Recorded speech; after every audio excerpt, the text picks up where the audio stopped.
Hello and welcome to Science Research Weekly, Season 5, Episode 5.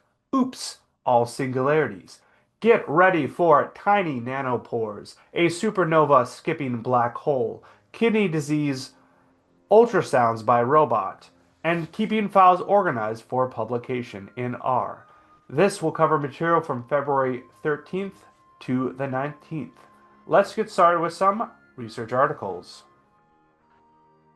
Starting out, we have chemistry-driven autonomous nanopore membranes, which I thought was interesting. Again, creating nanopore membranes is useful in things like sequencing, um, biomedical research.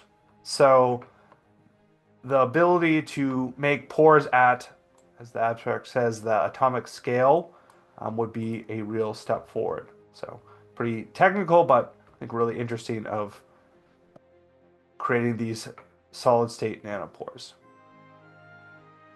On the other side of the scale spectrum, we have disappearance of a massive black star, or a massive star in the Andromeda Galaxy due to a formation of a black hole.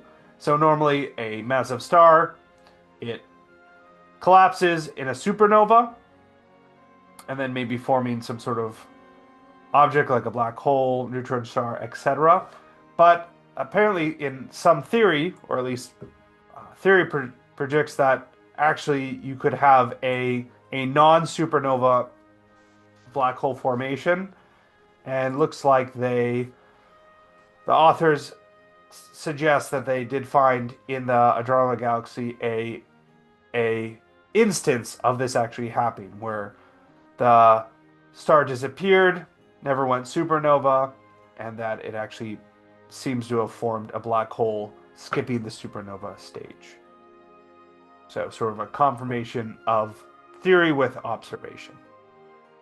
All right, that's all I had for the regular articles. Let's dive into our preprints. Got a couple here from Archive. First one up is nearest neighborhood stability as a measure of nearest neighbor searchability. So there's the nearest neighborhood search. That's a clustering based method, and there aren't really any good tools for determining the suitability of them. So this paper addresses that, looking at specific metrics for that. The other article is Archive. In Archive is towards autonomous robot kidney ultrasound, spatial-efficient volumetric imaging via template-guided optimal pivoting. So essentially using robots to do ultrasounds for kidney cancer. So very kind of interesting compilation of a lot of different things for medical use. And then over on bioRxiv, I got three. Just going through them quickly. There's differential analysis of genomics count data with Edge.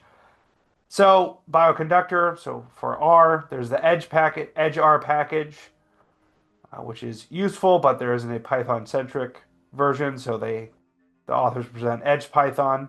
It's a port of EdgeR to extend the framework into Python use.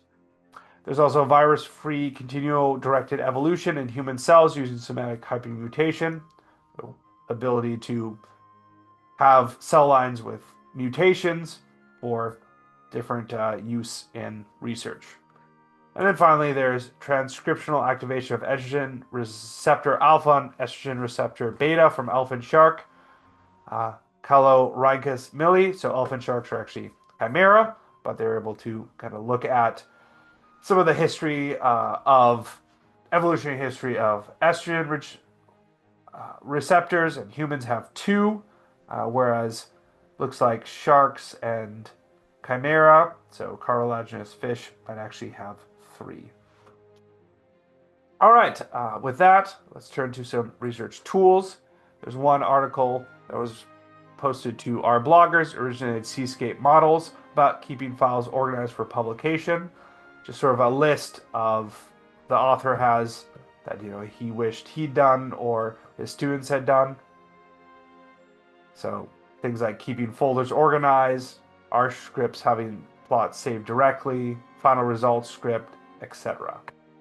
And then finally, some new R packages that might be of use for you: framework, structured data science project scaffolding, GS design NB, sample sizes simulation for negative binomial outcomes, sim tab R, easy publication ready tables and regression analyses, and SCOLID or SCOLID, tools for scholarly and academic identifiers.